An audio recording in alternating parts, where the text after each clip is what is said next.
Perfecto, vamos a dar inicio entonces. Para las personas que el día de hoy nos acompañan, pues bienvenidos a esta pequeña plática que tenemos para todos ustedes.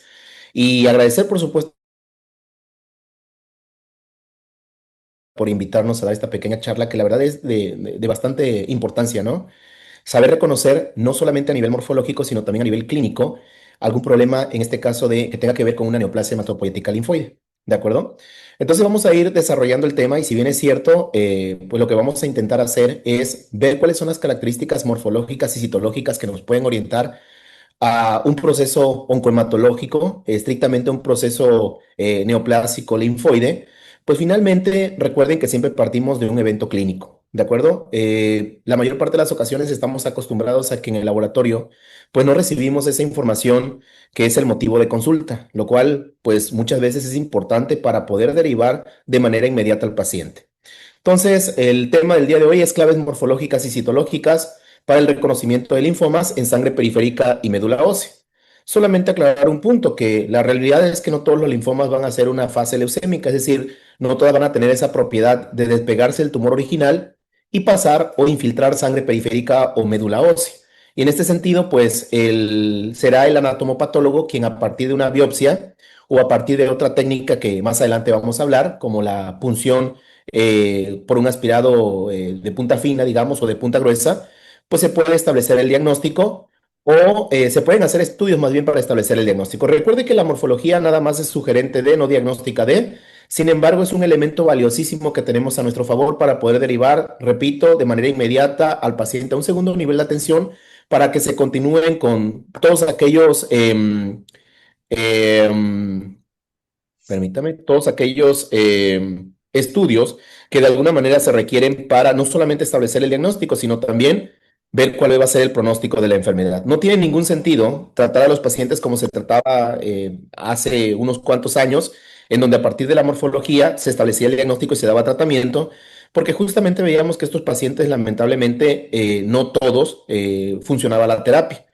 Y en este sentido tuvimos que buscar algunos estudios que fueran importantes desde el punto de vista del pronóstico, como son los estudios genéticos y los estudios moleculares, para poder incluso generar terapias o esquemas de tratamientos específicos para cada paciente. ¿De acuerdo? Entonces, bueno, gracias por la presentación, Químico. Y pues obviamente recordarles que en poco tiempo vamos a tener este diplomado avanzado de hematología e inmunología aplicada al diagnóstico clínico. Su servidor va a estar a cargo de este diplomado. Si ustedes tienen la intención, a partir de lo que vean del día de hoy, pues ingresar a este diplomado, pues adelante, ¿no? Estamos trabajando en conjunto con Actualización Académica, que es referente justamente en México, en temas de actualización en el ámbito de laboratorio. Y bueno, como objetivo general, pues fortalecer las competencias del personal de laboratorio clínico y medicina en la identificación morfológica y citológica de linfomas mediante el análisis de sangre periférica y de médula ósea, con el fin de mejorar la precisión diagnóstica y la toma de decisiones clínicas. ¿De acuerdo? Dentro de los objetivos particulares, pues básicamente son tres: reconocer las características morfológicas clave en las distintas poblaciones linfocitarias presentes tanto en sangre periférica como en médula ósea que permitan sospechar un linfoma; diferenciar los patrones citológicos asociados a los principales subtipos de linfomas, integrando, por supuesto, los hallazgos morfológicos con los datos clínicos y los datos de laboratorio. Que ustedes se van a dar cuenta que incluso a nivel laboratorio podemos realizar algunas pruebas que nos permiten incluso en un primer momento valorar el pronóstico de la enfermedad, como son, por ejemplo, los estudios del gabinete, los estudios de imagen y algunos estudios de laboratorio como la beta 2 microglobulina o la deshidrogenasa láctica. Aplicar criterios diagnósticos básicos y algoritmos de aproximación, incluyendo el uso adecuado de frotis, aspirados, biopsias y técnicas complementarias para apoyar la identificación temprana y el manejo oportuno de linfomas.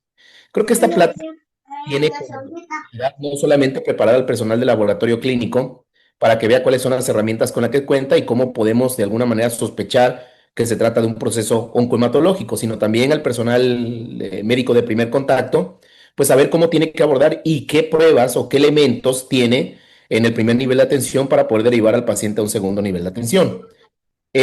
También para que de una manera siendo pacientes, pues vamos a tener esta parte, perdón, es que hay un audio que está, ¿no? Permítame un momento, creo que ya. Entonces, Repito, la intención también es que ustedes como pacientes, pues de alguna manera, si tienen algún familiar o ustedes mismos como pacientes, pues sepan cuáles son las manifestaciones clínicas que nos pudieran estar hablando de un proceso como estos, ¿no? Y algunos otros procesos oncohematológicos o oncológicos.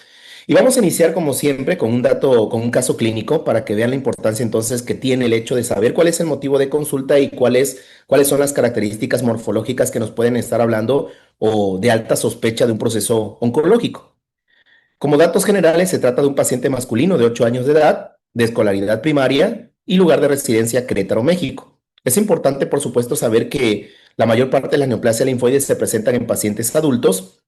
Sin embargo, hay dos neoplasias linfoides con alta frecuencia que se pueden presentar en pacientes pediátricos y eso no quiere decir que no se presenten en pacientes adultos. Simple y sencillamente son de las más importantes en edad pediátrica, que es la leucemia linfoblástica aguda B y el linfoma de Burkitt, ¿no? Probablemente en la literatura encuentren otros, no son tan frecuentes como los que estamos hablando estrictamente ahora y justamente ese es uno de los tips que les queremos dejar. El motivo de consulta, la madre refiere fiebre intermitente de 10 días de evolución acompañada de fatiga marcada, pérdida de apetito y aparición de moritones de causa aparente. Aquí vean incluso cómo el motivo de consulta nos habla de un proceso que se estableció de manera rápida, de manera súbita, no nos habla de un proceso crónico. La fatiga puede estar hablando de un proceso, un síntoma o una característica del síndrome anémico. Y la aparición de moretones, pues un problema a nivel hemostático, que en este caso tendríamos que evaluar justamente el número y la funcionalidad plaquetaria, ¿no? Dentro de la historia clínica, bueno, tenemos antecedentes personales patológicos, no hay alergias conocidas, las inmunizaciones son completas. Esto es importante, preguntar al paciente si tiene todas las inmunizaciones completas, porque muchas veces nos enfrentamos a enfermedades que ya no deberíamos sospechar, pues por supuesto, porque bajo el esquema de vacunación pues obviamente el paciente ya tiene como tal un sistema inmunológico fortalecido, ¿no? Y sin embargo, cuando no tenemos estas inmunizaciones completas, pues nos podemos enfrentar a una gran cantidad de enfermedades, incluso problemas de disregulación inmunológica. A la puerta de allá atrás, nada más mándenme los pasajes, por favor. Bien, perdón, como había comentado el químico, hay que mantener el audio cerrado. Y bueno, decíamos que sin antecedentes de enfermedades previas graves, dentro de los antecedentes heredofamiliares, pues tenemos un padre con hipertensión arterial o con presión arterial elevada, una tía materna fallecida por leucemia a los 14 años, probablemente similar a la que vamos a presentar en esta ocasión. Sin embargo, siempre debemos de preguntar si hay antecedentes de un proceso oncohematológico en familiares, ¿no? Porque puede ser que no tanto que sea un problema hereditario, estrictamente de la leucemia, sino que haya probablemente un oncogen o una pérdida de un gen supresor de tumor, digamos, en diferentes generaciones, como sucede con la pérdida de BRCA1 y BRCA2 en el SEA de mama. En neoplasias hematopoyéticas es más raro, pero por ejemplo hay algunas enfermedades que pueden predisponer al desarrollo de eventos oncológicos, ¿no? En este caso, pues pudiera o no estar asociado. Otra de las cosas que también hay que aclarar es que pudiera ser que alguno de estas personas, si es que hay más, si es que conocemos, digamos, el ambiente en donde vive, pudieran también estar padeciendo esa misma enfermedad y hay algo que está detonando la enfermedad, ¿no? Probablemente el uso de órganos fosforados, el uso de benceno o algunas otras situaciones que pueden dar origen a un tipo de neoplasia en general. Dentro de los síntomas clínicos tenemos una fiebre de 38,5 grados centígrados por la tarde, astenia, adinamia, dolor óseo, que vean la fiebre, pues aquí es de origen inexplicable. La astenia y la dinamia puede estar asociado a un síndrome anémico. El dolor óseo, especialmente en piernas, puede ser debido a la infiltración de estas células neoplásicas al periósteo, al hueso, o al ensanchar el hueso por la alta proliferación celular en la médula ósea, también puede generar un dolor en el paciente. Palidez mucocutánea, que puede estar asociado a una disminución de la hemoglobina. Equimosis en extremidades, que decíamos puede ser un evento de un problema a nivel hemostático, probablemente de las plaquetas. Adenopatías cervicales, axilares y no dolorosas, y esto es importante, el crecimiento de ganglios linfáticos, hay que buscar la causa, hay que ver justamente cómo es la característica del ganglio linfático, si es un ganglio linfático móvil, si está localizado, o si es un ganglio linfático pétreo que está adherido de manera profunda a tejidos profundos, y esto nos estaría hablando más de un proceso oncológico que un proceso reactivo. El hecho de que sea no doloroso nos pudiera estar hablando justamente de un proceso oncológico más que reactivo. Sin embargo, esto solamente es sospecha, ¿de acuerdo? Se tienen que hacer otros estudios para justamente valorar eso. Hepatomegalia palpable, el paciente en este caso tenía crecimiento del vaso y el hígado, que eso no lo vemos generalmente en un proceso reactivo como un proceso infeccioso y o un proceso inflamatorio. Entonces, pasamos a los estudios de laboratorio. Tenemos aquí, por ejemplo, una biometría hemática que nos refleja una hemoglobina de 7.5 gramos por decilitros y justamente esto nos estaba conllevando a pues los síntomas característicos de la anemia, ¿no? El cuadro de palidez, astenia, disnea, de fatiga, de cansancio en el paciente, ¿no? Es una anemia moderada. Vean la cantidad de leucocitos, 62.000 leucocitos, una cantidad bastante fuerte, que en este caso, pues obviamente no costaría nada de trabajo hacer el diagnóstico de esta enfermedad. Las plaquetas de 38.000 es una trombocitopenia grave por debajo de 50.000, lo cual puede estar, o más bien está asociado a los eventos hemorragíparos en el paciente. Y según el diferencial que hizo el equipo o el diferencial que hizo una persona que no tiene la experiencia, vio que había una gran cantidad de linfocitos que él consideró atípicos, ¿no? Y con esto debería ser pues una alerta y derivar de manera inmediata al paciente para empezar a realizar los estudios adicionales que permitan establecer el diagnóstico definitivo. La historia clínica era bastante, digamos, completa en el sentido de pensábamos en un proceso oncohematológico y la biometría hemática, pues básicamente con los puros datos numéricos podemos pensar que ya no corresponde a un primer nivel de atención, que hay que derivar al paciente a un segundo nivel de atención, ¿de acuerdo? Pero bueno, finalmente el personal del laboratorio clínico debe estar capacitado para hacer la revisión de estas características morfológicas de la sangre. Y más adelante vamos a ver cuáles son los puntos que usted debe de evaluar.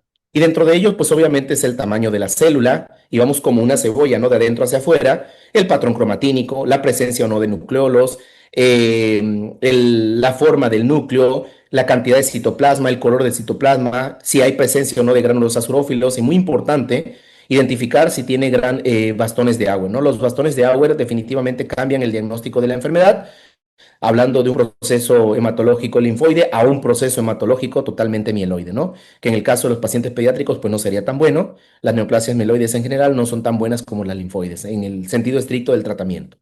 Y bueno, en este caso, si ustedes se dan cuenta, son células de pequeño a mediano tamaño con una cromatina moderadamente fina. No es una cromatina totalmente fina, no como la que vemos en los típicos mieloblastos. Los nucleolos, algunas de estas células tienen nucleolos. Voy a hacer bueno, aquí sí tengo la oportunidad. Los nucleolos son muy poco evidentes. Vean la primera y la segunda imagen. Por ahí se ven unas estructuras dentro del núcleo que son redonditas, ¿no? Más pálidas, que representa el nucleolo. Y son nucleolos muy poco evidentes, muy poco definidos, inconspicuos, dice la literatura, que es lo que básicamente encontramos en los típicos linfoblastos, ¿no? Cromatina que escaso citoplasma ligeramente basófilo y totalmente agranular. No hay gránulos azurófilos. Tampoco vemos la presencia de bastones de Auer, no parecen mieloblastos, pero repito, estas son células oncológicas. Usted no puede definitivamente decir estrictamente que son linfoblastos, como tampoco puede decir estrictamente que son mieloblastos.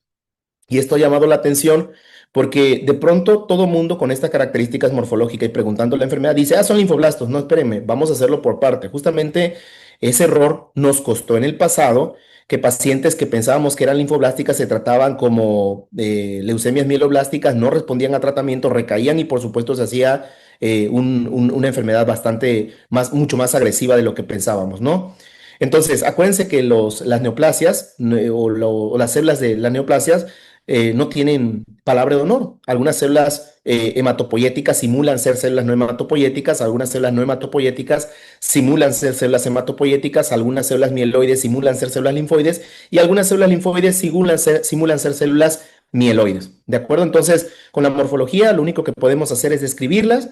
Es sugerente de algo, por supuesto. Desde la historia clínica vamos pensando en que se trata más de un padecimiento linfoide que un padecimiento mieloide. Sin embargo, la última carta, digamos, que tenemos para establecer el diagnóstico es la inmunomarcación. la inmunofenotipificación, en este caso a través de la citometría de flujo con inmunomarcaje, ¿de acuerdo? Y todavía no concluye justamente el pronóstico de la enfermedad, que vamos a hacer otros estudios que vamos a ver más adelante.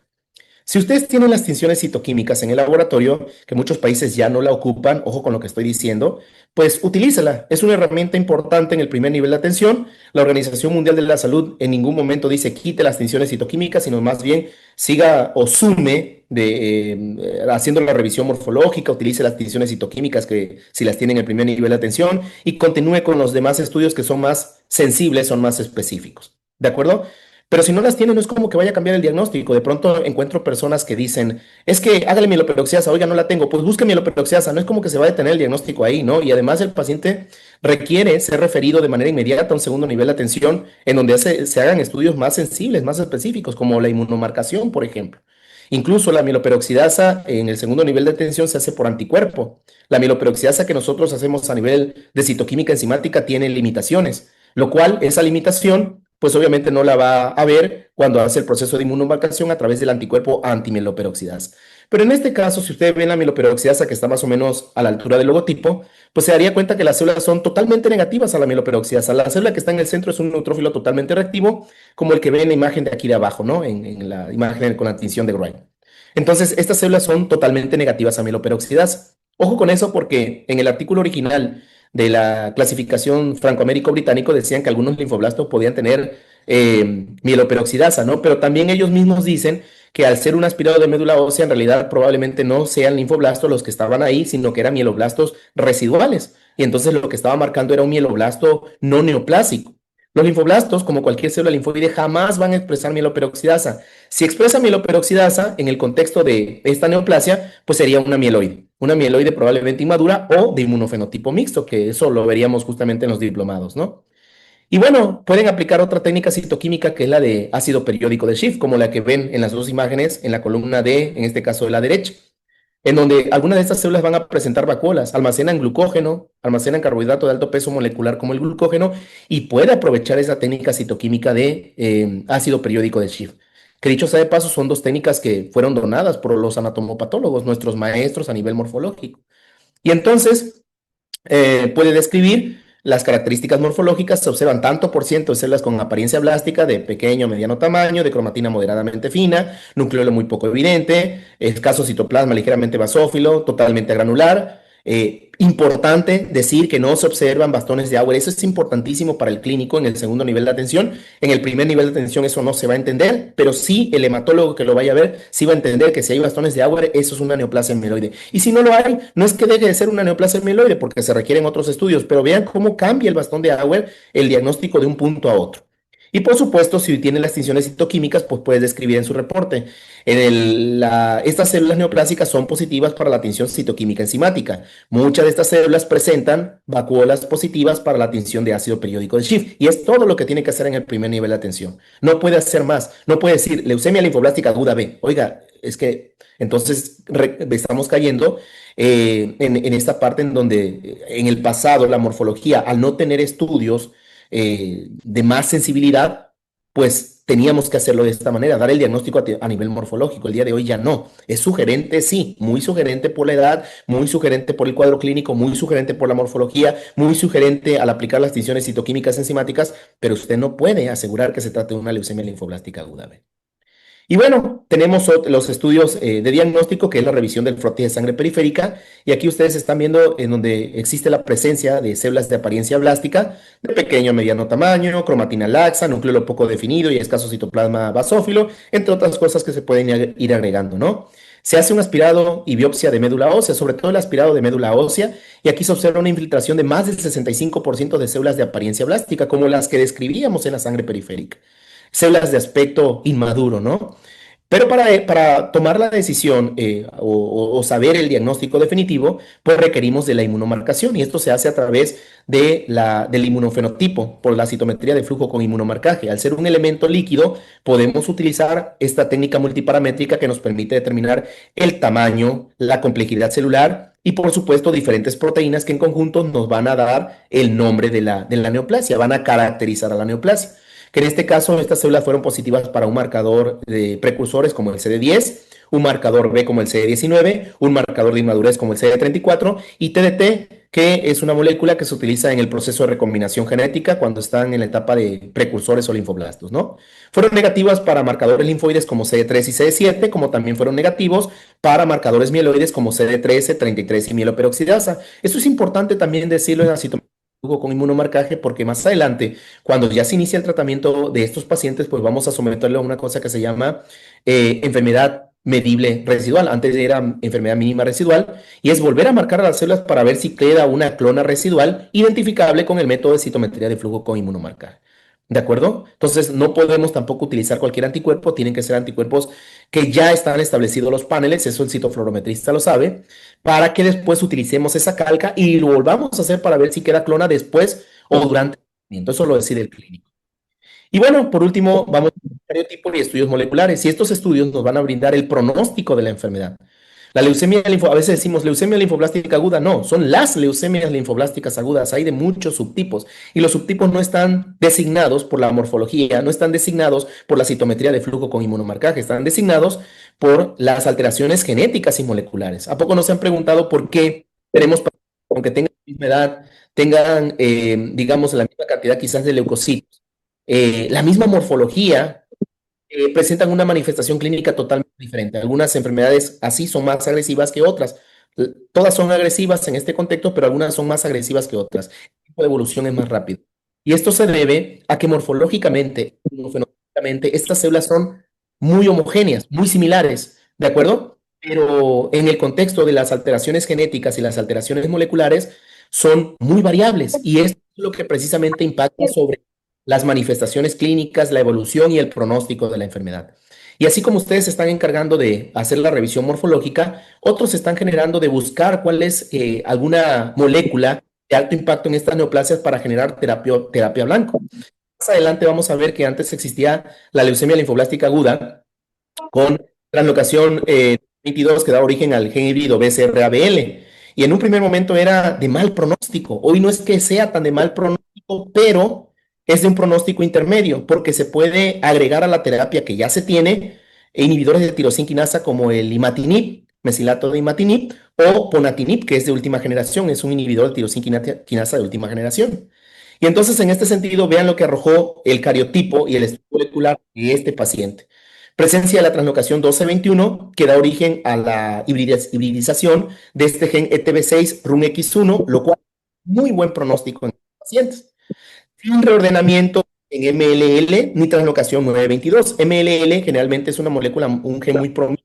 Se funciona con cualquier cosa y la realidad es que de pésimo pronóstico. ¿De acuerdo? Y se presenta sobre todo en pacientes que tienen menos de un año de edad y son muy se infiltran al sistema nervioso central, tienen hiperleucocitosis y la verdad les va muy mal a los pacientes cuando tienen esa mutación en MLL. Es esperable, es esperable cuando el paciente tiene menos de un año. ¿De acuerdo? Otros estudios que se pueden hacer, bueno, en este caso se hizo PCR para detección de ciertas translocaciones como ETB6 RUNX1 que fue positiva y la negatividad para BCR-ABL. Se puede hacer una punción lumbar para ver si hay infiltración de estas células neoplásicas. No habían datos ni clínicos que sugirieran una infiltración a nivel del sistema nervioso central, como tampoco infiltración genética que estuviera a ese grado de infiltración. Y sin embargo, hay quien les va a solicitar un estudio a nivel de líquido cefalorraquídeo y bueno, en este caso no hubo infiltración de esas células neoplásicas en el líquido cefalorraquídeo. De hecho, a veces como profilaxis al paciente se les coloca una inyección, una terapia intratecal para por si de alguna de las dudas, pues prácticamente se mueran la célula neoplásica, ¿no? Y aquí tenemos una de las tantas clasificaciones. Esta es una de las más importantes, la clasificación y estratificación del riesgo St. Jude, ¿no? La edad del paciente es un buen pronóstico. Siempre que el paciente tenga de 1 a 10 años de edad es muy buen pronóstico, pero si tiene menos de 1 o más de esa edad, ya no es tan de buen pronóstico, ¿de acuerdo? Ya hay otras alteraciones genéticas y moleculares que impactan en el pronóstico de la enfermedad. En este caso, la edad, le damos un puntito, es buen pronóstico. Sin embargo, vean que el paciente tiene leucocitos mayor a 50.000. Siempre que sea menor a 50.000 en una LLA es de buen pronóstico. Más de 50.000 ya no lo es tan de buen pronóstico porque puede conllevar al desarrollo de un fenómeno que se llama síndrome de lisis tumoral. ¿De acuerdo? Que es el hecho de que se destruyan las células en diferentes tejidos y empiecen a ocasionar daño a nivel tisular, daño sistémico, daño orgánico. Y en este caso fue un riesgo estándar alto. porque tenía más de 50.000. No sé si recuerdan que el paciente tenía como 62.000 leucocitos. La genética fue favorable, ETB6 RUNX1, sin afectación al nivel del sistema nervioso central, muy bueno, y por lo tanto en la clasificación o en la forma de clasificación fue como riesgo intermedio, solamente por la cantidad de leucocitos que tenía el paciente. El tratamiento, hay diferentes esquemas de tratamiento, pero este es el más habitual. Hay 3 etapas: la inducción a la remisión, que tarda 4 semanas, utilizando vincristina, prednisona, asparaginasa, daunorubicina, consolidación e intensificación tardía y mantenimiento. ¿Por qué hablamos de la terapia o el tratamiento de forma rápida? Porque es importante que usted recuerde que una vez que se inicia el tratamiento, el clínico le va a solicitar a usted que vuelva a revisar a su paciente. Primero quiero saber si el paciente tiene citopenias que puedan poner en riesgo la vida de mi paciente. Por ejemplo, si los neutrófilos están por debajo de 200 células por microlitros, pues prácticamente no lo va a matar la leucemia. Lo que lo puede llegar a, digamos, a complicar la situación es que tenga una infección bacteriana, que no podamos parar porque el paciente tiene una baja cantidad de neutrófilos. Siempre que tenga usted neutrófilos por debajo de 200, el riesgo es fuerte para el desarrollo de una infección bacteriana. Y entonces muchas veces a estos pacientes se les da factores estimulantes de colonias de neutrófilos para aumentar y de forma profiláctica antibióticos, ¿no? E incluso antimicóticos. Pero también se los va a enviar para que ustedes hagan la revisión morfológica. Lo primero y lo más importante es que usted sepa qué es lo que está buscando. Bueno, se trata de un paciente, motivo de consulta, se trata de un paciente con LLA en remisión o se trata de un paciente con LLA en tratamiento. ¿Qué es lo que quiere el clínico de ustedes? Que le reporten una biometría hemática. Además de eso, quiere que ustedes realicen la revisión morfológica para garantizar que no hay blastos en circulación o estas células neoplásicas en circulación. Y en este sentido, pues entonces usted tendrá que hacer un concentrado de leucocitos, eso lo hablamos en el diplomado, para tratar de ver si realmente existen o no esas células neoplásicas. Si existen, pues es obvio que el paciente no está respondiendo al tratamiento. ¿De acuerdo? Pero si no existen, vamos por buen camino. Eso no significa que el paciente, digamos, no esté exento de esa neoplasia, porque se tienen que hacer, repito, otros estudios más sensibles. De ahí tocaría ser aspirado de médula ósea para hacer la revisión morfológica, hacer estudios más sensibles como la citometría de flujo con inmunomarcaje a través de la enfermedad medible residual, hacer estudios genéticos e incluso moleculares para ver si no tiene todavía alguna clona residual esa alteración ETB6-RUNX1, ¿no? Que en este caso es nuestro paciente. Y de esta manera, vean cómo vamos aplicando estudios cada vez más sensibles. ¿De acuerdo? El pronóstico en este caso, con buen apego al tratamiento y sin complicaciones, la tasa de supervivencia es de 5 años, a 5 años, perdón, es de más del 85% en pacientes con ETB6-RUNX1 y sin enfermedad residual, medible residual. Antes era mínima residual.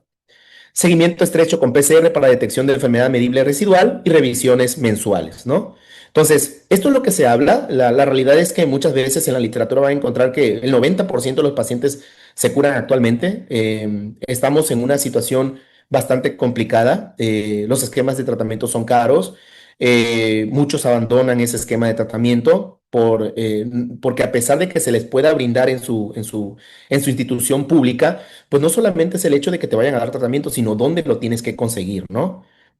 Muchas veces tienen que ir a lugares en donde pues el gasto representa, esto representa un gasto fuerte, pero además y algo importante es que muchas veces se hacen diagnósticos muy tardíos, porque el clínico no tuvo el cuidado para hacer la historia clínica adecuada y porque el personal de laboratorio no tuvo el atrevimiento de revisar la sangre periférica e informar que algo había anormal. En el primer nivel de atención no está obligado a hacer diagnóstico. Estos no. De hecho, ni el clínico está obligado a hacer el diagnóstico en el primer nivel de atención. Pero siempre que se conjunte esa información entre lo que tenemos en la parte clínica y lo que tenemos en la parte de laboratorio, será importante para derivar de manera inmediata al paciente. Nos decía una oncóloga pediatra, lo más importante es referir de manera inmediata al paciente. ¿Han escuchado esa parte donde todo cáncer que se detecta a tiempo tiene mejor pronóstico de vida? Pues sí, es la realidad. De acuerdo, y esto no es la excepción. Y bueno, otra vez, nuevamente, presentarles el diplomado de hematología, avanzado de hematología e inmunología aplicada al diagnóstico clínico, con 10 módulos. Ahí están los módulos, ya se pueden ir inscribiendo si es que es de su agrado. Y bueno, la intención siempre es que ustedes de alguna manera entiendan que son la mano derecha del personal clínico y entonces tienen que pensar como el clínico sin ser clínico. ¿Qué es lo que realmente quiere el clínico de esta parte, ¿no? De la parte de laboratorio? Además de los números, seguramente quiere que se haga una revisión muy detallada de todo esto. Él comprende que el diagnóstico no se va a hacer en el primer nivel de atención. Todo lo que usted coloque en el reporte muy probablemente no lo vaya a comprender porque para serles sinceros, en medicina no nos forman de esa manera.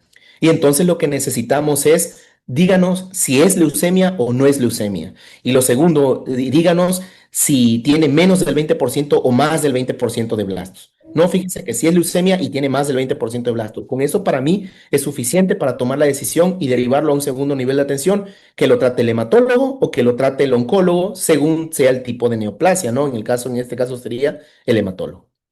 Y bueno, vamos a hablar un poco acerca del paciente con adenomegalia, perdón, es que siempre me bota, porque incluso hasta para uno mismo, ¿no? Saber en qué momento, cómo se tienen que evaluar este crecimiento de ganglios linfáticos y qué nos puede estar indicando, ¿no?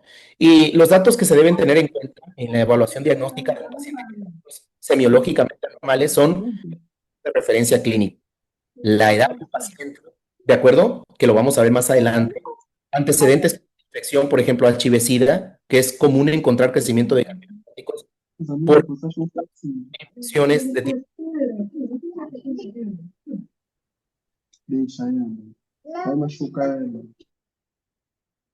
Ay, por favor, apaguen los micrófonos. No puedo apagar los micrófonos. Ya, maestro, ya se apagaron todos los micrófonos que habían activado. Gracias, muy amable. Entonces decíamos, el marco de referencia, la ubicación anatómica del grupo ganglionar afectado, y esto es importantísimo, siempre que encuentre una neoplasia linfoide, usted puede sugerir, a ver, una cosa es sugerir, puede sugerir que se haga un estudio de imagen. El estudio de imagen va a ser importante porque no es lo mismo tener un ganglio linfático localizado a ganglios linfáticos diseminados. De hecho, si hablamos de la leucemia linfocítica crónica B, que es de las neoplasias linfoides que se supone son más indolentes, sí, son las menos agresivas, sí. Pero también hablamos de que si ese crecimiento de ganglio linfático no está localizado, sino que está diseminado, ya nos habla de diferentes estadios, ya nos habla de diferentes pronósticos de la enfermedad, una evolución más agresiva de la enfermedad, ¿de acuerdo? Entonces, como tip, ya decíamos, el primer tip que yo les recomiendo es, primero, solamente hay dos neoplasias linfoides en pacientes pediátricos, la leucemia linfoblástica aguda, BOT, y el linfoma de Burkitt, ¿de acuerdo? Son los dos los más frecuentes. No es que no existan otros, estos son los más frecuentes, ¿de acuerdo? No es que no se puedan presentar en pacientes adultos, por supuesto se pueden presentar en pacientes adultos, pero estos son los que más se presentan en pacientes pediátricos. Y segundo tip, siempre que usted encuentre una neoplasia linfoide, sugiera el estudio de imagen. El clínico del segundo nivel de atención se los va a agradecer porque ya llega con un estudio de imagen completo, ¿de acuerdo? Que incluso en una simple ecografía te puede de alguna manera rastrear, digamos, la diseminación de esos ganglios linfáticos. La característica semiológica de los ganglios enfermos. Ahorita vamos a ver cómo pensar en un ganglio linfático reactivo versus neoplásico. Seguramente ustedes han escuchado esa parte y no está nada alejado de la realidad cuando decimos, si el ganglio linfático es doloroso, quiere decir, o duele, quiere decir que el paciente no tiene un proceso oncológico. Pero si el ganglio linfático no duele, es un proceso oncológico. No está tan fuera de la realidad, ¿eh? Porque resulta ser que los ganglios linfáticos dolorosos tienen un proceso de inflamación y en ese proceso de inflamación, pues hay estructuras que se modifican, hay citocinas que se empiezan a elevar y entonces promueven a esa sensación del dolor. En cambio, en los procesos neoplásicos sucede algo totalmente diferente. Esto no es una regla en general, pero es algo que sí necesitamos saber. En este caso, si ustedes recuerdan, eran ganglios linfáticos no dolorosos. Ojo con esto. Por otra parte, los ganglios linfáticos reactivos son móviles. Si usted agarra la bolita, se va a dar cuenta que se empiezan a mover, ¿no? Son pequeñitos. Algo que nos decía la oncóloga pediatra, siempre busquen ganglios linfáticos o los ganglios linfáticos que generalmente tienen que llamarles la atención como clínicos, es aquellos que miran más de 2.5 centímetros, ¿no? Aquellos que miran menos de eso, pues generalmente no están asociados a procesos oncológicos, pero si mide más de 2.5 centímetros, hay que buscar, hay que hacer la historia clínica muy bien detallada y hay que pensar y hay que descartar un fenómeno oncológico, ¿de acuerdo? Claro, se necesitan otras cosas, pero ya de principio el tamaño y luego la consistencia, ¿de acuerdo? Y luego, si está fijado, dice de forma pétrea, como si fuera una piedra, ¿no? Que esté anclado a tejidos más profundos. Eso no lo hacen los ganglios linfáticos reactivos. ¿Por qué? Porque en el ganglio linfático reactivo solamente empieza a crecer el ganglio linfático por la llegada de una gran cantidad de linfocitos que están tratando de hacer ese proceso de presentación antigénica. Es todo. En cambio, en un proceso oncológico, el mismo cáncer hace que se empiece, si, sobre todo si no es hematopoyético, se empiece a adherir a tejidos más profundos y entonces se forma como una especie de roca, ¿no? Casi, casi inmóvil. La forma localizada o generalizada de la afectación ganglionar. Si, por ejemplo, usted tiene un cuadro de odinofagia, disfagia, crecimiento de ganglios linfáticos en la zona cervical, retroauricular, occipital, con un paciente que tiene crecimiento de las amígdalas, con un paciente pediátrico de que le gusta 10 años de edad, y de pronto usted se va a la biometría hemática, tiene una leucocitosis expensa de linfocitos, T efectores citotóxicos, que es lo que conocemos como T maduros o reactivos o que no debe decirse atípicos, pero sí reactivos, pues desde la parte clínica ya pensábamos en una mononucleosis infecciosa, ¿no? Pero bueno, también eso hay que demostrarlo. Hay pruebas específicas para demostrar una mononucleosis infecciosa, sobre todo por el virus del Epstein-Barr. Pero si usted ya empieza a encontrar ganglios linfáticos en diferentes zonas del cuerpo, pues primero descartar a una condición reactiva, por supuesto. Enfermedades autoinmunes, ¿de acuerdo? La tuberculosis, la TB, puede generar crecimiento de ganglio linfático de forma sistémica, que además puede haber diaforesis nocturna y que además puede haber pérdida de peso, así que muchas veces nos confundimos justamente con la TB, pero claro, el cuadro clínico, esa afectación a nivel pulmonar, pues nos puede dar una orientación totalmente diferente. Y entonces hablábamos del marco de referencia clínico, la edad. A medida que vamos avanzando con la edad, señores, se ha visto que es más propenso al desarrollo de fenómenos oncológicos, es decir, en el contexto de crecimiento de ganglios linfáticos. Menos de 15 años generalmente está asociado a condiciones reactivas, un proceso infeccioso, un proceso inflamatorio, ¿de acuerdo? Pero repito, a medida que vamos avanzando con la edad, ya esto prácticamente deja de tener una asociación reactiva, sino más bien a un proceso oncológico, que puede ser un proceso neoplásico linfoide o puede ser un proceso no hematopoyético, que son los que usualmente hacen crecer los ganglios linfáticos. Las mieloides rara vez lo van a hacer crecer, ¿de acuerdo? No es regla, pero es lo que frecuentemente se utiliza en medicina, ¿de acuerdo? Entonces, como decíamos, incluso usted lo ve, a medida que vamos avanzando con la edad, no sume, reste. Después de los 30 años, usted no sume, reste su edad. ¿Y por qué le digo esto? Porque es cuando más se debe de cuidar. Imagínense, nuestro timo involuciona. En general, nuestras células han sufrido un daño por mucho tiempo, han tratado de corregir, lo han logrado hasta ese tiempo, pero es un desgaste que ha tenido la hematopoiesis y otras células bastante fuerte, ¿no? La médula ósea cada vez se va haciendo más reducida. Nuestro sistema inmunológico ya no es tan eficiente como lo era en etapas más tempranas. Y entonces por eso tenemos mayor cantidad de neoplasias en pacientes adultos que en pacientes pediátricos, porque a medida que vamos avanzando con la edad, nuestro sistema inmunológico y otras cosas ambientales han impactado a nivel de nuestro DNA. ¿De acuerdo? Tiempo de evolución de la enfermedad, por supuesto, si el tiempo de evolución, en este caso, el crecimiento de ganglios linfáticos, estoy hablando estrictamente del ganglio linfático, fue rápido, fue de manera súbita, pues probablemente estemos hablando de un proceso reactivo, como sucede en la mononucleosis infecciosa y entre otras enfermedades. Pero si estamos hablando de un crecimiento de ganglio linfático que fue poco a poco, fue creciendo, pues entonces lo primero que tiene que descartar es un proceso oncológico. Conductas de riesgo para HIV-Sida, es importante que usted pregunte. El clínico, en este caso, si hay un clínico, por favor pregunte, porque el HIV-Sida predispone al desarrollo de crecimiento de ganglios linfáticos por diferentes situaciones, ¿de acuerdo? Y ojo con esto y va para todos, los famosos síntomas B, ¿de acuerdo? El clínico siempre le va a mandar, si es que tiene sospecha de una neoplasia, de un proceso oncológico, sobre todo una neoplasia linfoide o un proceso no hematopoyético, porque ha demostrado la presencia de síntomas B. ¿Cuáles son los síntomas B? Fiebre de origen no identificable, no explicable, ni asociado a un proceso infeccioso, ni asociado a un proceso inflamatorio. 1. 2. Diaforesis nocturna.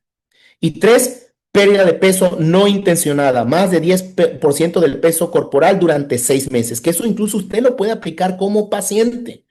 Si en algún momento tiene esos síntomas y tiene crecimiento de ganglios linfáticos, acérquese con su clínico. Hágase estudio, realice ese estudio eventualmente, cada 6 meses, cada año. Después de los 30 años debe ser así. ¿De acuerdo? Y esto es el motivo de consulta. ¿Cuál es el motivo de consulta? Crecimiento de ganglios linfáticos y síntomas B en el paciente. Ah, pues entonces el clínico sí está pensando en un proceso oncológico. Me está pidiendo a mí, revisa la biometría hemática, pero no solamente números, porque eso me lo da el equipo. Revísela tú como personal de laboratorio para ver si hay células que son anormales. Si tú me dices, no la reconozco, no te preocupes, pero con el hecho que me digas son anormales, ya con eso es un grito de alerta, alerta, perdón, en el primer nivel de atención para derivarlo de manera inmediata y no perder tiempo con el paciente. Y vean, por ejemplo, hay ganglios linfáticos que pueden estar, que están asociados a problemas benignos, ¿no? Que ya sabemos, por ejemplo, de forma localizada el crecimiento de ganglios linfáticos en la zona cervical, retroauricular, occipital, pues una infección a nivel del tracto respiratorio alto, ¿no? Pensamos en una infección. Pero hay otros ganglios linfáticos que definitivamente jamás van a ser, nada más por el sitio anatómico, jamás van a ser reactivos. Por ejemplo, si ustedes se dan cuenta, ese es un ganglio linfático en la zona supraclavicular. Está del lado izquierdo. ¿De acuerdo? Ese ganglio linfático es el famoso nodo o nódulo de Virchow, un ganglio linfático en donde ha llegado una célula neoplásica desde el aparato digestivo, desde, sobre todo a nivel del sistema gástrico, ¿no? Porque es justamente donde hace ese drenado a donde tiene que llegar. Recuerden que al final del día, mucha de la basura que se está produciendo en los tejidos tiene que llegar a un ganglio linfático. Y el ganglio linfático que le toca al sistema gástrico en la zona izquierda es este. Y entonces, cuando un paciente tiene un nodo en la zona supraclavicular, en la parte izquierda, nodo de Virchow. Y hay que buscar un tumor en zona gástrica. ¿De acuerdo? Pero bueno, este no es hematopoyético, pero estamos hablando de ganglios linfáticos. Y decíamos algunas características semiológicas en los ganglios linfáticos. Por ejemplo, adenomegalias neoplásicas generalmente son indoloras, son duropétreas, adheridas entre sí a planos profundos y a piel. En el caso de las adenomegalias infecciosas, cambios inflamatorios en la piel que las cubre, dolorosas y a veces supuran. Adenomegalias linfomatosas simétricas, consistencia firme en forma de goma de borrar, indoloras y pueden ser móviles. ¿De acuerdo? Entonces, no es una regla escrita, pero estas son las características que de alguna manera usted como personal de laboratorio, usted como médico de primer contacto, usted como paciente o usted como familiar debe tratar de aprender por si algún día les toca un paciente, Dios no quiera, ¿verdad? Pero bueno, estamos expensos a eso, incluso ser uno mismo paciente. Carácter localizado generalizado del comportamiento ganglionar, pues están las formas localizadas y formas generalizadas. Dentro de las formas localizadas, bueno, generalmente está asociado a un proceso reactivo y las formas generalizadas generalmente están más asociados a un proceso oncológico, ¿de acuerdo? Síndrome de adenomegalias superficiales locales o regionales. Estas son las que representan el 75% de la consulta en la enfermedad ganglionar de forma ambulatoria. De hecho, muchos de nosotros tenemos ganglios linfáticos que han quedado así, crecidos, ¿no? Y que no hay ningún problema. ¿De acuerdo? Algún día van a desaparecer. La realidad es que no sabemos por qué persisten más del tiempo que deberían persistir, pero bueno, quedaron ahí, no siguen creciendo, no producen una molestia, no hay síntomas, ven el paciente. Y se ha visto, de hecho, que sin una historia clínica muy bien detallada y tú escoges esos pacientes ambulatorios, muchos van a tener crecimiento de ganglios linfáticos y hacerle una biopsia es perder el tiempo y gastar el recurso del hospital, ¿no? En este caso. Entonces, tiene que haber un motivo de consulta. La localización más frecuente de esas adenomegalias es en cabeza y cuello. Otras localizaciones comunes son ingles, axilas y región supraclavicular. Ojo con esa región supraclavicular. La infección localizada es la causa más común de fiebre y adenomegalia cervical. ¿De acuerdo? La impresión diagnóstica deberá tener en cuenta el grupo ganglionar afectado y el territorio corporal del que recibe el drenaje linfático. Por ejemplo, ahí si ustedes ven, la lesión estuvo en la mano. No sé si alcanza a ver como una especie de nódulo, ¿no? Y si ustedes se dan cuenta cómo está enrojecido porque hay un proceso de inflamación, y vean cómo sigue el trayecto del vaso linfático. ¿De acuerdo? Eso es lo que se conoce como linfangitis, una inflamación de los vasos sanguíneos, de los vasos linfáticos, perdón, por un proceso infeccioso, que puede ser un estafilococos, un estreptococos, que eventualmente se haya dañado la piel, se haya lacerado y precisamente produjo ese proceso inflamatorio infeccioso, ¿no? Las enfermedades frecuentes en esa región, la coexistencia de una lesión, una úlcera, pues puede de alguna manera detectarse en la anamnesis o en el examen físico o por ambos. Y bueno, tenemos pruebas complementarias. ¿De acuerdo? Una vez que ya vimos ese crecimiento de ganglios linfáticos, ya vimos síntomas bien en el paciente, pues podemos hacer uso de estas pruebas. No vamos a hablar de ello, esto lo hablamos en el diplomado, ¿de acuerdo? Pero quiero que vea que tenemos desde la ecografía cervical, la punción citológica, el famoso PAF, que es con aguja fina, la punción por aspiración con aguja fina. También tenemos por aspiración con aguja gruesa, que sería el TrueCut, o una biopsia excisional, es decir, excisional de todo el ganglio linfático. Y por supuesto la tomografía computarizada, que no solamente nos determina el crecimiento de ganglios linfáticos en diferentes zonas del cuerpo, sino además el tamaño del ganglio y sobre todo de ganglios profundos que no podemos de alguna manera palpar y el metabolismo de ese ganglio linfático cuando agregamos por supuesto un agente como glucosa, ¿no? Que en este caso estas células neoplásicas son más activas que las células normales. Entonces, si tenemos un evento oncológico, lo podemos demostrar a través de una tomografía computarizada. Nuevamente, como siempre, me piden que les muestre el diplomado de hematología avanzado de hematología e inmunología aplicada al diagnóstico clínico. Estamos abordando la parte clínica, pero vamos a entrar ahora a la parte morfológica, ya lo que compete al personal de laboratorio clínico, ¿no? Y para eso nos apoyamos de este libro. Si lo tiene, pues adelante. Sería la penúltima edición, la última edición es la quinta, no la tenemos, o bueno, sí la tenemos, pero esto básicamente no cambiaron, realmente en la neoplasia linfoide no cambió mucho, ¿de acuerdo? Y tenemos este que es la clasificación de tumores hematopoyéticos y tejidos linfoides que se sacó en el 2017, en el 2016 ya estaban los papers libres en la red. Y esa imagen que colocan ellos en la portada del libro es todo lo que se tiene que hacer. Si ustedes se dan cuenta, la primera imagen representa un hueso. Se tiene que hacer muchas veces un aspirado o biopsia medular. Se tienen que hacer estudios de imagen como los que están viendo en el siguiente cuadro. Se tienen que hacer estudio o biopsias de ciertos tejidos como los ganglios linfáticos. Se tiene que revisar la sangre y la médula a través de las tinciones básicas, que son las tinciones de Romanowski. Se tienen que hacer estudios de inmunomarcación, que en un tejido sólido sería la inmunohistoquímica. Se tienen que hacer revisiones morfológicas en estudio en tejidos sólidos, por ejemplo, ganglios linfáticos, de acuerdo, que ahí es el anatomopatólogo el que establece el diagnóstico a través de la revisión morfológica y la aplicación de tinciones de técnicas de inmunomarcación, inmunohistoquímica, que en este caso, si ustedes se dan cuenta, ahí ven una célula que tiene esos ojitos de búho, es un inmunoblasto B en una enfermedad que se llama linfoma de Hodgkin. ¿De acuerdo? Se tiene que hacer uso, por supuesto, de estudios de inmunofenotipificación y se tiene que hacer estudios genéticos y moleculares, estos últimos para establecer el pronóstico de la enfermedad. Y entonces tenemos todas estas enfermedades, ¿no? Ahí dice, por ejemplo, neoplasias linfoides de precursores, que están aquellas que dice sin otra especificación y están aquellas otras que dicen con alteraciones genéticas recurrentes. Ojo con eso. Porque decíamos, desde el punto de vista morfológico y desde el punto de vista inmunofenotípico, la célula es muy similar, pero desde el punto de vista genético y molecular es muy distinto, puede ser muy distinto, y eso es precisamente lo que da la variabilidad en el cuadro clínico del paciente y lo que da la variabilidad en el pronóstico o el comportamiento de la enfermedad.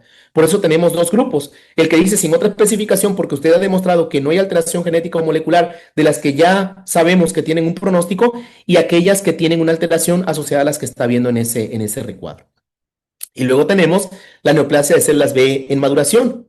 Y luego la neoplasia de células B, T y NK en maduración. Y luego tenemos los famosos linfomas de Hodgkin, ¿no? Que a veces es un pleito, dice, es que existen los linfomas de Hodgkin, pero los linfomas de Hodgkin no existen. Y el clínico dice linfoma no Hodgkin. No, bueno, primero pregunte por qué el clínico dice linfoma no Hodgkin, ¿no? Porque se sabe que el linfoma de Hodgkin es una enfermedad que relativamente responde muy bien al tratamiento ambulatorio. Y el linfoma no Hodgkin, la realidad es que no responde tan bien, sobre todo si es T o NK le va más mal al paciente. ¿De acuerdo? En cambio, los linfomas de Hodgkin responden bastante bien. Se clasifican no por su origen celular, los linfomas de Hodgkin, sino más bien por sus características morfológicas, inmunofenotípicas, clínicas y terapéuticas únicas. Por eso la OMS atinadamente los ha colocado en un grupo totalmente ajeno o diferente a las neoplasias linfoides B en maduración, a pesar de que son inmunoblastos B, pero por estas características que ya nombramos, los ubica en un grupo particular, en donde pues hay que buscar en el corte histológico de un ganglio linfático, estas no hacen fase leucémica, la famosa célula de Reed-Sternberg, ¿no? Que es esa célula, ese inmunoblasto B con ojitos como en forma de búho, esos nucleolos muy enormes, ¿no? Ahí los está viendo cómo son eosinofílicos. Rara vez va a ser una infiltración a médula ósea, pero si lo hace, es de mal pronóstico. Pero no hace infiltración en la sangre periférica, así que no es terreno del hematólogo o no es el terreno del morfólogo. Y entonces, por eso es que decíamos, no podemos abordar todas las neoplasias linfoides por dos razones. Una, porque no todas van a ser fase leucémica, ¿de acuerdo? Porque muchas de ellas, como el linfoma de Hodgkin, es un linfoma que no hace fase leucémica. Y dos, porque no todas son frecuentes. Y eso también hay que dejarlo en claro, ¿no? Es necesario que usted, previo a todo esto, siempre damos un curso de la ontogenia de las células linfoides, es decir, cómo van formándose y madurando estas células linfoides. ¿Por qué? Porque a pesar de que las mutaciones son similares que las que ven cualquier proceso oncológico, sea o no hematopoyético, es decir, mutaciones que tienen que ver con los genes que llevan a la alta proliferación celular o a la pérdida de frenos, es decir, oncogenes o genes supresores de tumores, a mutaciones en genes que tienen que ver con el paro en la maduración o mutaciones que tienen que ver con la supervivencia, pues la forma de clasificar estas neoplasias es en virtud a una maduración normal. Es decir, vean, si la célula que usted está viendo o el número de células que usted está viendo en la sangre periférica se parece a linfoblastos, pues probablemente sea una leucemia linfoblástica aguda B o T. Si las células que está viendo en la sangre son linfocitos de estos pequeñitos como lo que ve en la sangre, una gran cantidad, pues probablemente sea una leucemia linfocítica crónica B. Si las células que está viendo en la sangre periférica son células que se parecen a las células que están en el manto del folículo, probablemente sea un linfoma de células del manto en fase leucémica. Y así nos podemos ir hasta llegar hasta la célula plasmática. Si lo que ve en la médula ósea es un aumento de células plasmáticas, pues será un mieloma, mielomédula, bola, una bola en la médula compuesta de células plasmáticas, lo que antes se conocía, perdón, como...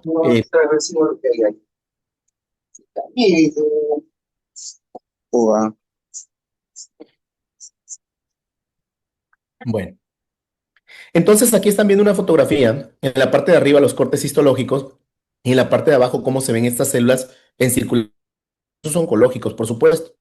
Y a pesar de que todas son bolitas, cada bolita tiene un patrón morfológico que nos puede sugerir un tipo particular de neoplasia linfoide. Por ejemplo, la primera es la leucemia linfoblástica aguda B, luego tenemos la leucemia linfocítica crónica B, la segunda que está en la imagen, que vean que son linfocitos muy pequeñitos, del orden de un eritrocito, del tamaño de un eritrocito, con una cromatina muy condensada. Dicen nuestros amigos centroamericanos, compartimentalizada, formando compartimentos, ¿no? Algunos dicen en forma craquelada, las mujeres se pintan las uñas y hay un fenómeno como craquelado, si las mujeres me entenderán, los hombres no entendemos mucho eso, hasta hace poco yo supe que era el craquelado, pero para que más o menos se den una idea, es como si fuera un caparazón de tortuga vista desde arriba. Claro, no va a decir, se observan células con núcleo en forma de caparazón de tortuga. Es nada más estamos haciendo una comparación, ¿no? Tendría que decir, se observan abundantes células de apariencia linfoide con cromatina gruesa, etcétera, etcétera, etcétera, etcétera, etcétera. ¿De acuerdo? Luego vamos a ver esas características morfológicas. Pero si usted se va a la de al lado, no sé si alcanza a ver que hay una hendidura nuclear que incluso hasta casi parte la célula, ¿no? Es un linfocito pequeño, tiene una cromatina gruesa, tiene escaso citoplasma ligeramente basófilo.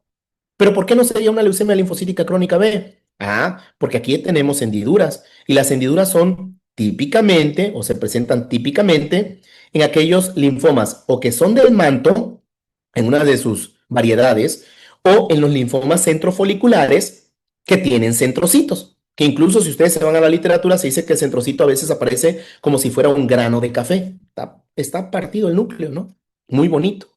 Y luego si nos vamos a la parte de abajo, no sé si alcanza a ver una célula enorme con un nucleolo muy grandote, pero con un citoplasma intensamente basófilo, que rara vez lo vemos en las neoplasias mieloides, porque en los mieloblastos sí tienen basofilia citoplásmica, pero no tanto. Eso es algo que las neoplasias linfoides suelen hacer, tienen una intensa basofilia citoplásmica. Y si nos vamos a la de al lado, no sé si les llama la atención las múltiples vacuolas citoplásmicas, que estaríamos hablando del famoso linfoma de Burkitt. Y si nos vamos más allá, pues hablaríamos de un proceso en donde ven una gran cantidad de células plasmáticas, que en el último caso es un mieloma de células plasmáticas. Así que llegamos a este punto, características morfológicas que se deben describir en las células de las neoplasias linfoides. Tamaño celular, ¿de acuerdo? Pequeño, mediano, grande, se acabó, no hay más. Está describiendo. ¿Cómo describe la persona que le gusta? Así lo mismo va a ser con las células, pequeño, mediano, grande. Y hacemos la comparativa. Vean en el caso de la primera imagen, si ustedes se dan cuenta, son células de pequeño tamaño, del orden de un eritrocito. Luego nos vamos al patrón cromatínico. Si bien es cierto, hay diferentes escalas, Hay cromatina fina, moderadamente fina, gruesa, moderadamente gruesa. No se maten con eso. Al final del día el clínico no es como que les vaya a entender en el primer nivel de atención que es una cromatina fina y una cromatina gruesa. Usted lo hace porque tiene que describirlo, ese es su trabajo, porque cuando llegue a un segundo nivel de atención, el hematólogo sí va a decir, ah, bueno, sí es compatible con lo que incluso yo estoy viendo aquí en el microscopio. ¿De acuerdo? Entonces, aquí en este caso, vean, la cromatina es extremadamente gruesa. No sé si alcanza a ver unas zonas muy oscuras del núcleo, que es justamente donde se compacta la cromatina y que de ahí no se puede sacar ninguna información. Es una cromatina gruesa. Presencia o no de nucleolo, que en este caso no lo tiene, la primera imagen. Irregularidades nucleares como hendiduras, en este caso no las hay. Cantidad de citoplasma, en este caso es escaso, hablaríamos de escaso, moderado, abundante, en este caso es escaso. Color del citoplasma, y aquí tenemos un problema con el género femenino porque su paleta de colores es amplia, en el caso de los hombres es más reducida, ¿no? Y entonces para evitar ese grado de problemas dejamos tres colores, ¿no? Grisáceo, ligeramente basófilo o intensamente basófilo y se acabó. Y entonces en este caso sería ligeramente basófilo.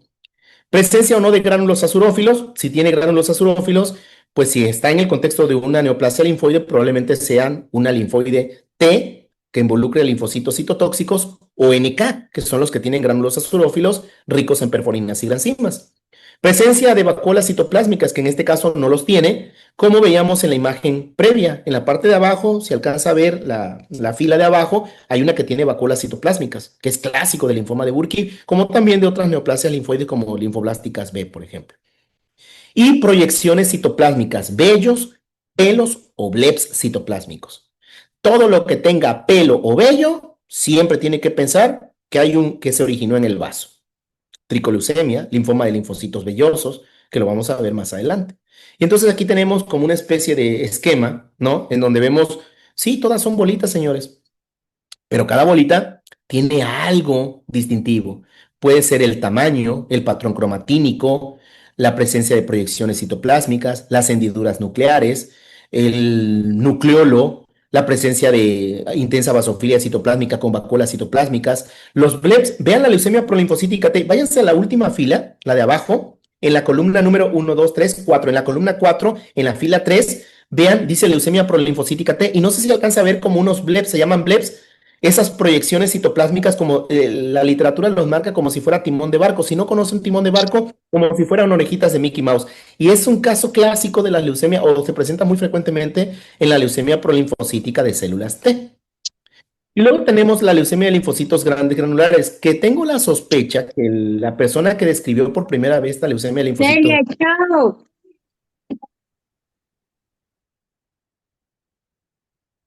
seguramente describió la menos clásica. Porque al menos, digo, a menos que alguien de ustedes me digan que me comparta su experiencia, pero a mí las que me han tocado, la realidad es que han sido aquellas en donde los linfocitos son muy pequeñitos, en donde el núcleo incluso es excéntrico. Y si usted no tiene cuidado, puede pensar que se trata de un linfoma linfoplasmocítico asociado a macroglobulinemia de Waldenström, porque incluso generan rouleau, porque están en el contexto de una inflamación crónica, es decir, un proceso autoinmune como una artritis reumatoide. Y entonces usted le coloca en la cita de inmersión y se va a dar cuenta que tienen pequeños puntitos que representan perforinas y granzimas. Y cuando hace el estudio de inmunomarcación, pues se dan cuenta que no son células B, que tienen marcadores para células T o para células NK. ¿De acuerdo? Y entonces aquí tenemos los tips de las neoplasias hematopoyéticas linfoides. Existen dos neoplasias frecuentes en pacientes pediátricos. Frecuentes, no que sean las únicas, pero sí frecuentes. Y esto tampoco quiere decir que en los pacientes adultos no la encontremos. Las encontramos, pero en pacientes pediátricos esto es lo que tiene que descartar. Una LLA, la leucemia linfoblástica aguda, B o T, siendo la más frecuente la B y la de mejor pronóstico la B, y el linfoma de Burkitt. Todas las neoplasias linfoides, sin excepción, todas requieren de estudios de imagen para evaluar la presencia, extensión y distribución de adenopatías y bisanomegalias asociadas.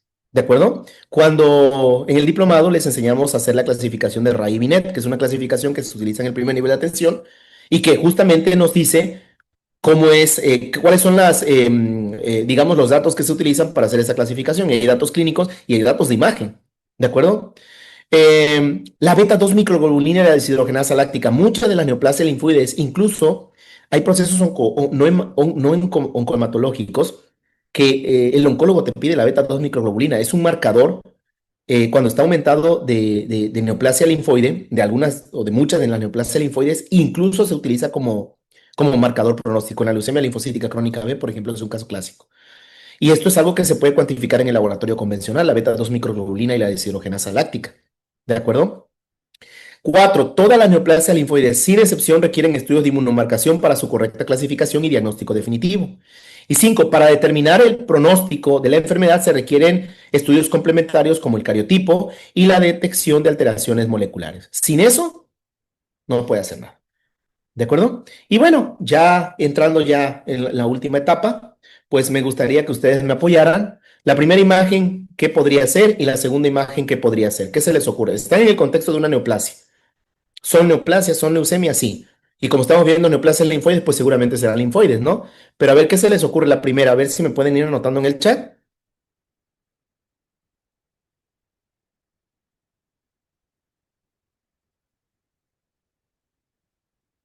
14, 15, véanla bien.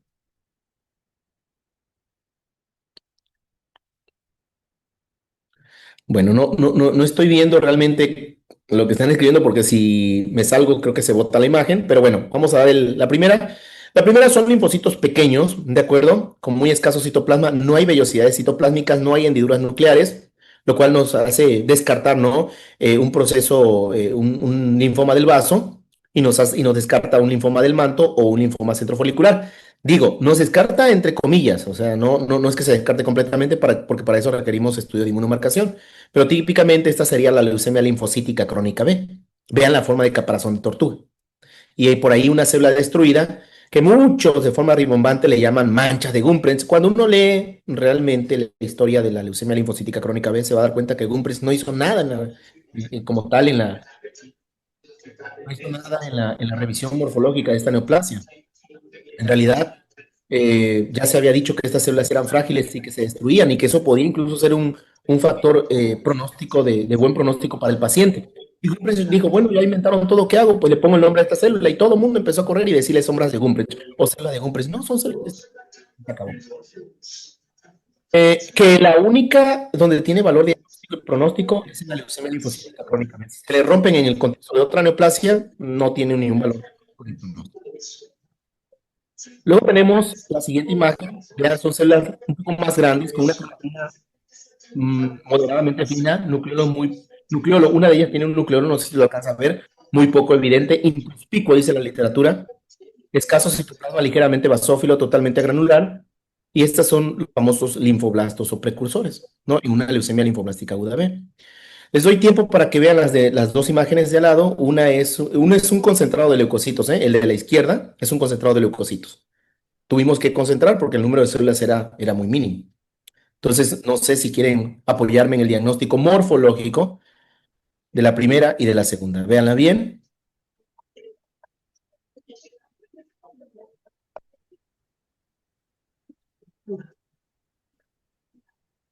Vean que la primera son células de mediano tamaño, tienen un núcleo redondo u una cromatina más o menos gruesa, pero lo que llama la atención, señores, es la abundante cantidad de citoplasma y esas proyecciones citoplásmicas, ¿no?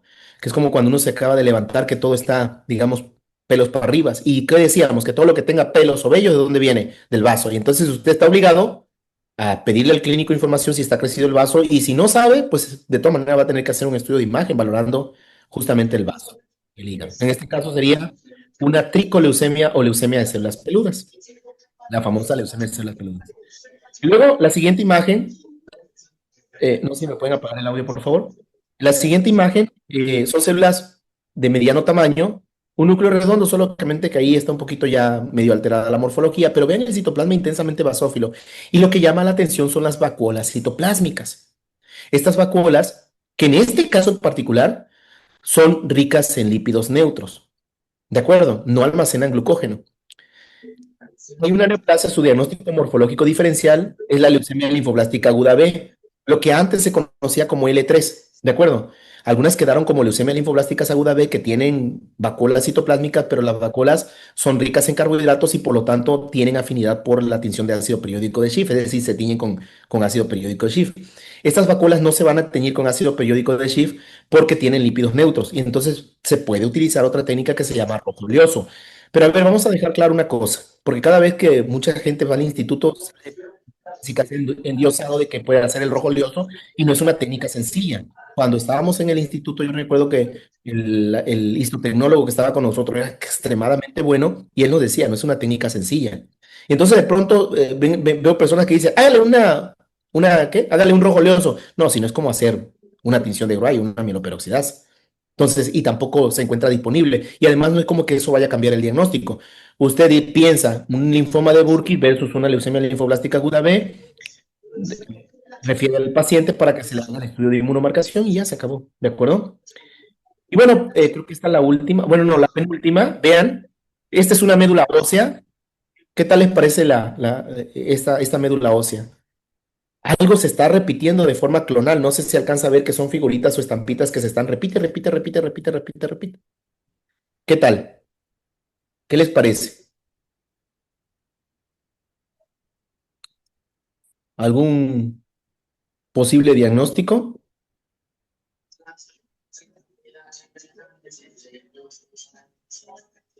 Creo que ya muchos están hablando, ¿no? Vean, el núcleo excéntrico, redondo u oval, abundante citoplasma, intensamente basófilo, lo cual nos hace pensar que está sintetizando algo, ¿no? Muchas proteínas, qué sé yo.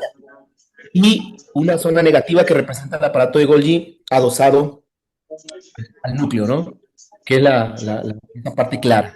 Entonces, pues son células plasmáticas. La OMS nos dice que si tiene toda la clínica del mieloma, pero además tiene más del 10% de células plasmáticas en la médula ósea, entonces es un mieloma de células plasmáticas. Aquí está. ¿Pueden apagar el audio?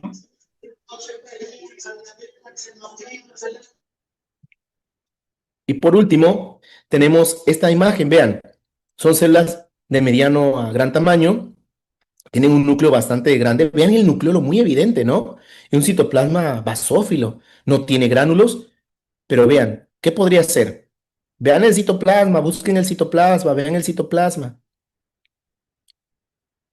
¿Ya vieron las orejitas de Mickey Mouse? No todas las tienen, pero algunas la tienen. Bueno, esta es una leucemia prolinfocítica de células T. ¿De acuerdo? Entonces, sí, la morfología sigue siendo una herramienta poderosísima para iniciar el diagnóstico, pero de ninguna manera se case con hacer el diagnóstico morfológico. Eso es algo que lamentablemente nos ha costado trabajo decirle al alumno, ¿saben qué? Ustedes están para hacer una descripción, para sugerir estudios, para saber que este es un paciente que requiere rápidamente ser enviado a un segundo nivel de atención y eso es todo, porque en el segundo nivel de atención se cuentan con las herramientas que establecen diagnósticos de forma más simple, más sencilla, porque tienen la inmunofenotipificación, la inmunohistoquímica, tienen la citogenética, los estudios moleculares, lo cual no tenemos en el primer nivel de atención, ¿no? Y bueno, como conclusión, el reconocimiento oportuno de los linfomas en sangre periférica y o médula ósea depende de integrar claves morfológicas y citológicas con el contexto clínico y los estudios complementarios. Identificar patrones celulares atípicos, alteraciones en la maduración linfoide y rasgos característicos de cada entidad permite orientar el diagnóstico inicial y guiar la solicitud adecuada de inmunofenotipo, biología molecular y estudios histopatológicos. Y por último, fortalecer estas competencias en el personal de laboratorio y medicina no solamente mejora la precisión diagnóstica, se me fue, déjeme ver si le va a votar, pero bueno, aquí lo volvemos a compartir, sino que también impacta directamente en el pronóstico y tratamiento oportuno del paciente.